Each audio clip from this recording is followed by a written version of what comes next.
Hi hello నమస్తే నేను మీ ఆమిని welcome to our channel. ఇవాల్టి రెసిపీ ఏంటంటే కాకరకాయతో పులుసు ఎలా పెట్టాలో చూసిద్దాం. నార్మల్గా కాకరకాయలు అంటే చేదుగా ఉంటాయి కాబట్టి ఎవ్వరు తినడానికి ఇష్టపడరు. కానీ నేను చూపించే విధంగా ఇలా ఒకసారి పులుసు పెట్టి చూడండి, చాలా చాలా టేస్టీగా ఉంటుంది. కాకరకాయ తినని వాళ్ళు కూడా చాలా ఇష్టంగా తినేస్తారు. వెంటనే ఈ రెసిపీ ఎలా చేయాలో చూసేద్దామా.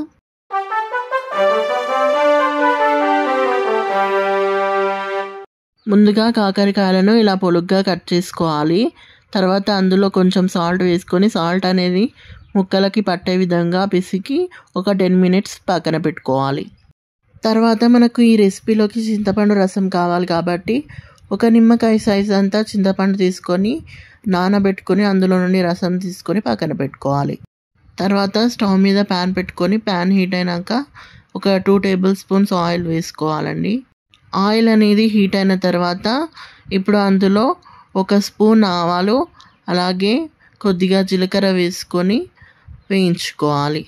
అవి రెండు వేగిన తర్వాత పొడుగా కట్ చేసి పెట్టుకున్న పచ్చిమిర్చి ముక్కలను అలాగే చిన్న చిన్న ముక్కలుగా కట్ చేసుకున్న ఉల్లిపాయ ముక్కలను వేసుకొని గోల్డెన్ బ్రౌన్ కలర్ వచ్చేంత వరకు వేయించుకోవాలి. ఇలా వేగుతున్నప్పుడు ఇందులో కరివేపాకు రెబ్బలను కూడా వేసుకొని ఫ్రై చేసుకోవాలి. ఇవి రెండు ఇలా వేగిన తర్వాత ఇందులో 1 స్పూన్ అల్లం వెల్లుల్లి పేస్ట్ వేసుకోవాలి. అలాగే 1/2 టీ స్పూన్ పసుపు వేసుకొని పచ్చివాసన పోయేంత వరకు వేయించుకోవాలి. చూసారు కదా, ఇలా లో ఫ్లేమ్లో పెట్టుకొని మాడిపోకుండా పచ్చివాసన పోయేంత వరకు వేయించుకుందాం. తర్వాత మనం ముందుగా కాకరకాయలలో సాల్ట్ వేసి పెట్టుకున్నాం కదా, అందులో కొంచెం వాటర్ వేసుకొని ఇలా గట్టిగా పిసుకుతూ వాటర్ అన్నీ తీసేయాలి. ఇలా చేయడం వల్ల కాకరకాయల నుంచి ఏదంతా పోతుంది. ఇలా కాకరకాయలను వాటర్ లేకుండా గట్టిగా ప్రెస్ చేస్తూ కొన్ని కాకరకాయ ముక్కలను తీసుకొని ఇందులో వేసుకోవాలి. ఇలా వాటర్ లేకుండా కాకరకాయ అన్నిటినీ ఇట్లా ప్రెస్ చేస్తూ వేసుకుంటే కాకరకాయలోని చేదంతా వెళ్ళిపోతుంది.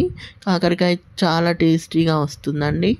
చూసారు కదా, ఇలా కాకరకాయ ముక్కలన్నిటిని వేసుకొని వీటిని మొత్తం ఒకసారి అన్నీ కలిసే వరకు బాగా కలపాలి. ఇలా కలుపుకున్న తర్వాత దీన్ని క్యాప్ పెట్టుకొని ఒక 5 మినిట్స్ పాటు ఆయిల్లో ఫ్రై చేసుకుందాం. 5 మినిట్స్ తర్వాత చూసారు కదా, కాకరకాయ అనేది కొంచెం మంచిగా వేగిపోయింది. ఇప్పుడు దీన్ని ఒకసారి కలుపుకుందాం. ఇలా ఒకసారి మంచిగా కలుపుకోవాలండి. ఇలా బాగా కలుపుకున్న తర్వాత 2 టేబుల్ స్పూన్స్ కారం వేసుకోవాలి.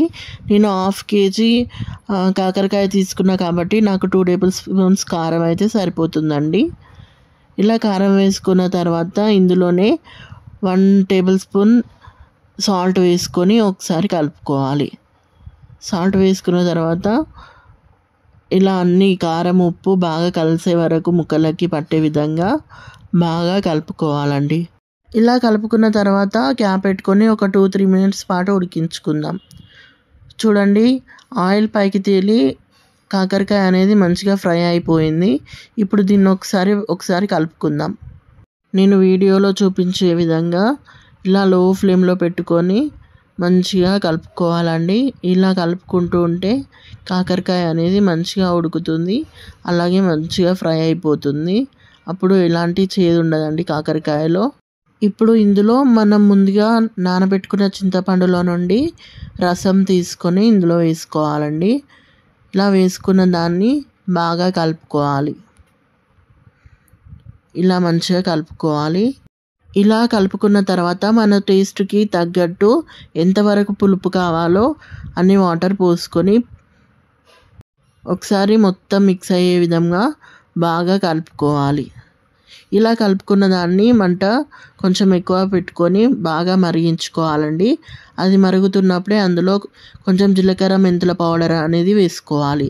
జీలకర్ర మెంతుల పౌడర్ వేసుకుంటే పులుసు అనేది చాలా టేస్టీగా వస్తుందండి. జీలకర్ర మెంతుల పౌడర్ వేసుకున్న తర్వాత ఒకసారి బాగా కలుపుకొని మంట అనేది లో ఫ్లేమ్లో పెట్టుకొని ఉడికించుకోవాలి. ఇది ఇలా ఉడుకుతున్నప్పుడు ఇందులో కొంచెం కొత్తిమీర కూడా వేసుకోవాలండి. కొత్తిమీర కూడా వేసుకొని ఒకసారి కలుపుకోవాలి. ఇప్పుడు స్టవ్ లో ఫ్లేమ్లో పెట్టుకొని క్యాప్ పెట్టుకొని ఒక 5-6 మినిట్స్ పాటు మంచిగా ఉడికించుకోవాలండి. ఇప్పుడు క్యాప్ ఓపెన్ చేసి చూద్దాం. చూసారు కదా, కాకరకాయ పులుసు మంచిగా మరికి దగ్గరికి అయిందండి. ఇప్పుడు దీన్ని ఒకసారి ఇలా కలుపుకొని స్టవ్ ఆఫ్ చేసుకొని సర్వ్ చేసుకోవడమే. ఇదండి ఇవాల్టి రెసిపీ. ఈ రెసిపీ మీకు నచ్చితే ఒక లైక్ చేయండి. అలాగే మీరు కూడా ఇంట్లో ఈ రెసిపీ ట్రై చేసి ఎలా వచ్చిందో కామెంట్ చేయండి. అలాగే మీకు నచ్చిన వారితో ఈ రెసిపీని షేర్ చేసుకోండి. ఇలాంటి మరిన్ని వంటకాల కోసం బెల్ ఐకాన్ని నొక్కడం మర్చిపోవద్దు. అప్పుడే నా వంటకాలు మీకు నోటిఫికేషన్ రూపంలో వస్తాయి. Thank you for watching. Please do like, share and subscribe. నేను మీ ఆమెని. తిరిగి మళ్ళీ ఇంకో వీడియోతో కలుద్దాం. అప్పటి వరకు బాయ్.